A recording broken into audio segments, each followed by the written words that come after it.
ஒரு நாள் விஜயநகர அரசர் கிருஷ்ணதேவராயர் அரண்மனையில் அமர்ந்திருந்தார். அவரோட அரசவையில் தென்னாலிராமன் உட்பட பல புத்திசாலிகள் இருந்தாங்க. அப்போ அரசர் ஒரு கேள்வி கேட்டார்.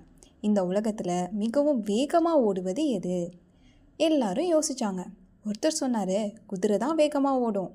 இன்னொருத்தர் சொன்னார், காற்று தான் வேகமாக ஓடும். இது மாதிரி எல்லாரும் ஒவ்வொரு பதில் சொன்னாங்க. ஆனால் அரசர் திருப்தியே அடையலை.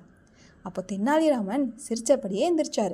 அவர் சொன்னார், அரசே, உலகத்தில் மிகவும் வேகமாக ஓடுவது மனசு தான் அப்படின்னு சொன்னார். அரசர் அதை கேட்டு ஆச்சரியப்பட்டுட்டார். எப்படி அப்படின்னு கேட்டார். தென்னாலிராமன் சொன்னார், நாம் இங்கே உட்கார்ந்துருந்தாலும் ஒரு நொடியிலே நம்ம மனசு உலகம் முழுக்க சுற்றி வந்துடும். அதை கேட்ட அரசர் மிகவும் மகிழ்ந்தார். நல்ல பதில் அப்படின்னு பாராட்டவும் செஞ்சார். மற்ற எல்லாரும் தென்னாலிராமனோட புத்திசாலித்தனத்தை கண்டு வியந்து போயிட்டாங்க. இந்த கதையிலேருந்து நமக்கு என்ன தெரியுதுன்னா, மனசு தான் உலகத்திலே வேகமானது. அதனால் அதை நல்லதுக்கு மட்டுமே பயன்படுத்த வேண்டும்.